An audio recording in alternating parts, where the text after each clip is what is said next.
量雲石，配搭特色玻璃，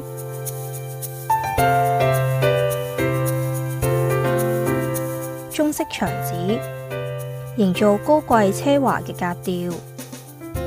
今次呢個屋主咧，其實佢哋一家五口住喺呢個單位啦。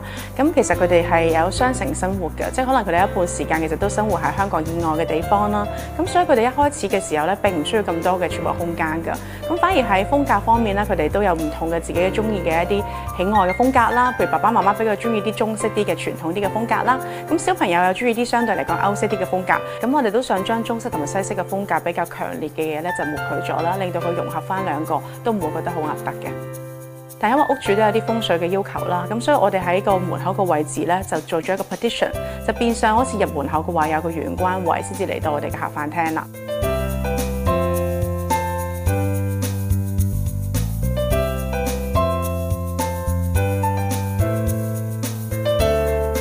上下級設計分開客飯廳兩邊，以中式為主題，鋪設雲石地台。配合原色嘅弧形線條，設計師添置弧形燈槽、圓形飯台、茶几等等，呼應中式天圓地方嘅概念，亦都有一家團圓嘅寓意。雀鳥圖案牆紙，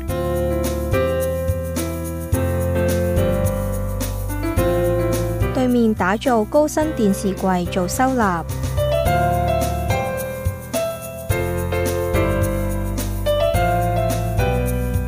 客廳背後係一間多功能房，以爸爸中意嘅藍色作主色調，訂做特長書台。除咗可以做書房，將摺疊床放落嚟，亦都可以作為客人留宿使用。廚房色調較深，置入木係櫥櫃。配襯不規則嘅石材，鋼框，櫃內設有五金架，增加實用性。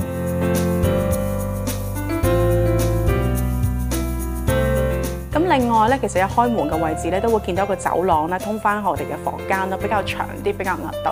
咁所以我哋都用咗一啲歐式嘅維生板咧，去將佢封咗去，感覺上個效果比較一致啲啦。主人房空間寬敞，三邊落床設計，為咗配合大廈嘅弧形外牆，床頭以懷抱式設計，多組櫃體融入木材、夾絲玻璃，增加層次感。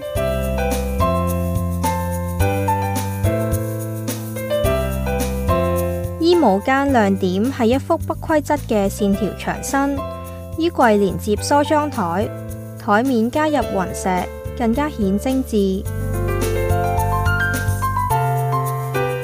套廁設有雙星盤，以淺色雲石配搭鋼材，延續奢華感。另外兩間分別係仔女嘅房間，以歐式風格為主題。仔仔房擺放兩張單人床，各自有床頭櫃，以及一張共用嘅書台。原本嘅客廁改造成衣帽間，擴闊空間。儲物房則改為客廁。最入邊嗰間房咧就係女女房啦，因為女女都係一個小公主啦屋企嘅，所以你會見到嗰間房咧都會多一啲即係可愛啲嘅元素啦。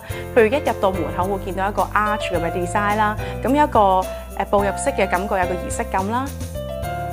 房內添加唔少弧形線條、木條子床頭板、白色到頂衣櫃兩邊排列，同樣利用窗台位設計書台，既美觀又具有功能性。